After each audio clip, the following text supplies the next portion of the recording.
Good morning, everybody. Welcome to some Civil War poetry. My name is Vincent Hannum, and I'm coming to you live in the morning from my Minneapolis home. With that said, I just realized I am wearing a New York Yankees shirt. Please don't hold it against me. In this case, it's because I'm a Yankee fighting for freedom. Woo! So we'll go with that. The Twins are playing tonight. Not home opener, but the baseball season has started. I'm very excited about that. While keeping all the context humbly to heart. Yeah. So I'm gonna drink this coffee and we'll get into it. Ba-da-ba-ba-ba-tss-tss-ba-ba-da-ba. Ba-ba-da-ba-ba-da-ba-ba. Ba-ba-da-tss-tss-tss-tss. Civil War poetry with Vincent Hannum. Okay, today we are going back to the past. Nothing with this day in history, but I did pull up a Civil War quote that I am pretty excited to share once I read the background to it. It is from President Abraham Lincoln. I don't believe he was president at this time, but it states, "At what point shall we expect the approach of danger? By what means shall we fortify against it? Shall we expect some transatlantic military giant to step the ocean and crush us at a blow? Never.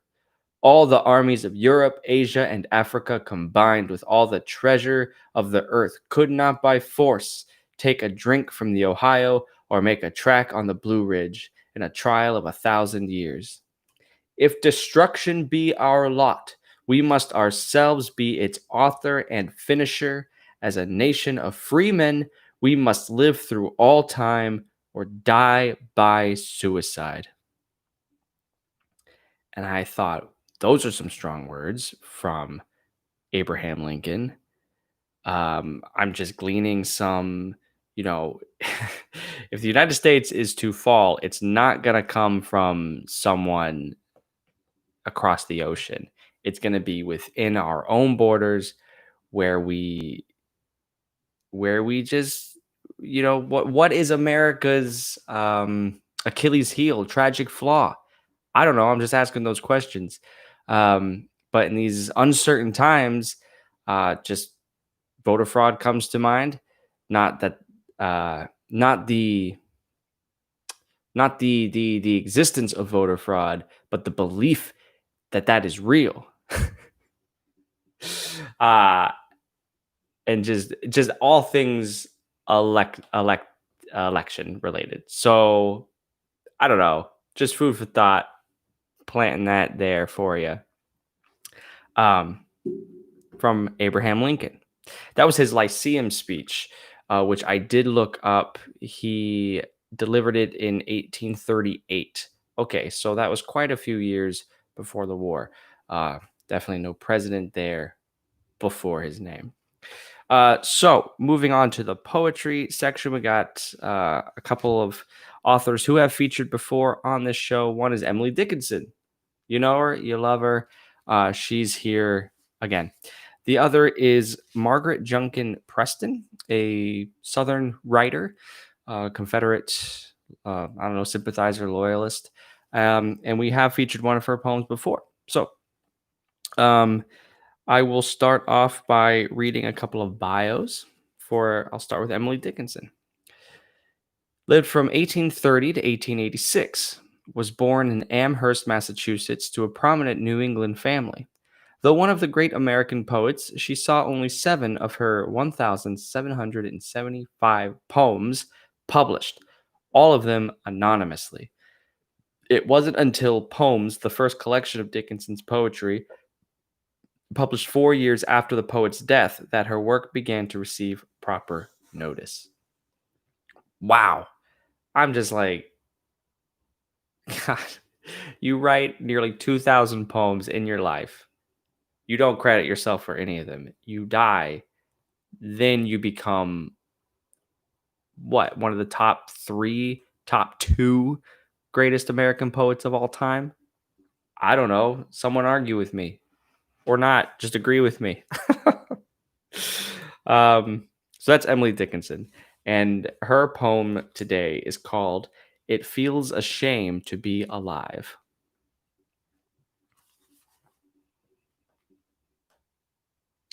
It feels a shame to be alive when men so brave are dead. One envies the distinguished dust permitted such a head. The stone that tells defending whom the Spartan put away what little of him we possessed in pawn for liberty. The price is great, sublimely paid.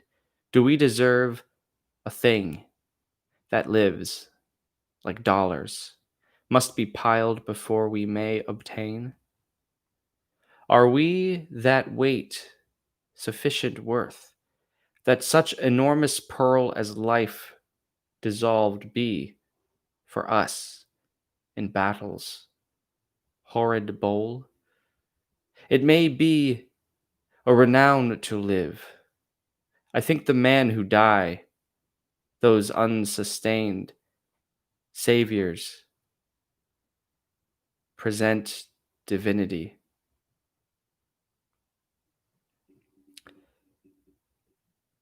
I think that last two words is present divinity, not present divinity.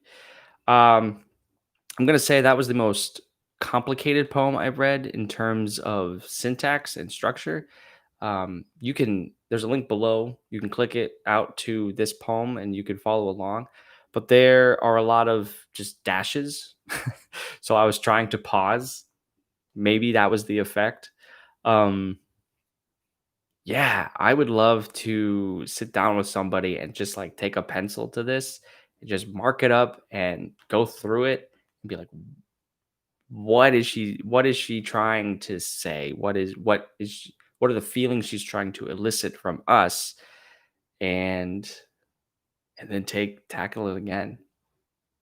That's good. It Feels a Shame to Be Alive by Emily Dickinson. We now turn our attention to Southern lands and a poet named Margaret Preston. And Margaret lived from 1820 to 1897. Was born in Philadelphia. Okay, so not a Southerner, by birth anyways. Her sister, Eleanor Junkin Jackson, was the first wife of Thomas Jonathan Stonewall Jackson. That's right. I remember reading her bio before and I was like, oh, dang, she's related to Stonewall Jackson. Though Eleanor died during childbirth some 14 months into the marriage, Preston remained close to Jackson. There is some speculation that societal pressures prohibited a marriage. When war broke out, she sided with the Confederacy, much to the displeasure of her father, the Reverend Dr. George Junkin, a president of Washington College, a staunch Unionist. Preston was a popular poet in her day and published a number of collections of verse, the most notable being Beechenbrook, A Rhyme of the War, 1865, in which Under the Shade Tree is found. And Under the Shade Tree is the poem we're about to read. It is seemingly related to the poem we read yesterday, The Dying Words of Stonewall Jackson. And in that poem, it starts off with Jackson's deathbed words. His final words were, "Let us cross the river and rest under the shade of the tree," or something like that.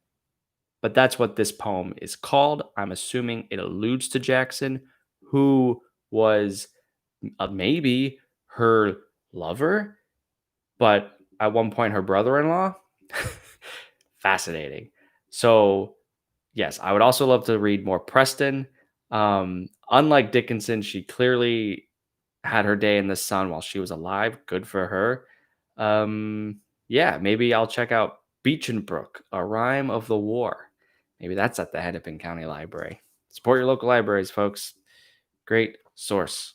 Okay, Under the Shade Tree by Margaret Junkin Preston. What are the thoughts that are stirring his breast? What is the mystical vision he sees? Let us pass over the river and rest under the shade of the trees. Has he grown sick of his toils and his tasks? Sighs the worn spirit for respite or ease? Is it a moment's cool halt that he asks under the shade of the trees? Is it the gurgle of waters whose flow oft times has come to him, borne on the breeze? Memory listens to, lapsing so low under the shade of the trees? Nay, though the rasp of the flesh was so sore, faith that had yearnings far keener than these saw the soft sheen of the thitherward shore under the shade of the trees. Caught the high psalms of ecstatic delight, heard the harps harping like soundings of seas, watched earth's assoiled ones walking in white under the shade of the trees.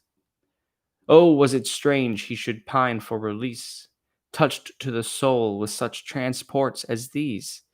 He who so needed the balsam of peace under the shade of the trees?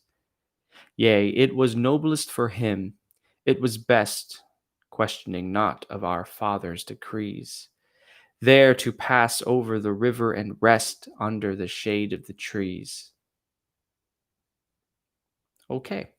Margaret Junkin Preston, everybody. I don't recall the first poem we read by hers. I wonder if, I don't know, it was as simple and succinct and full of just nice imagery as that one. But that was nice.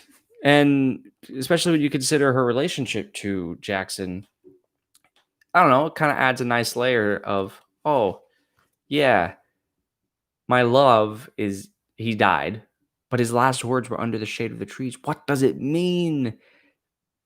What's beating in his breast that I need to know?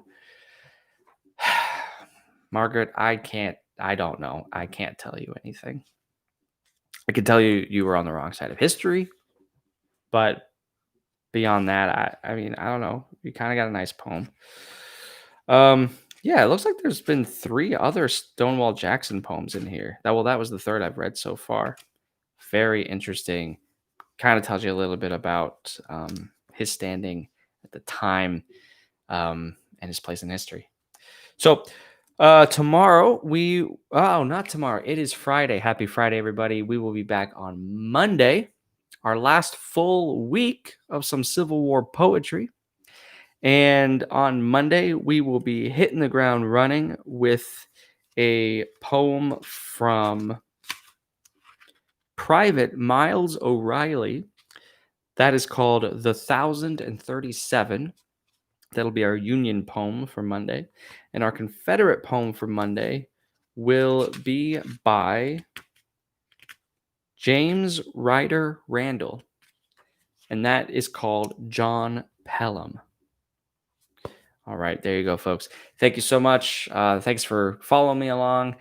Follow, share, do all that fun stuff. Have a great weekend, and we'll see you on Monday morning.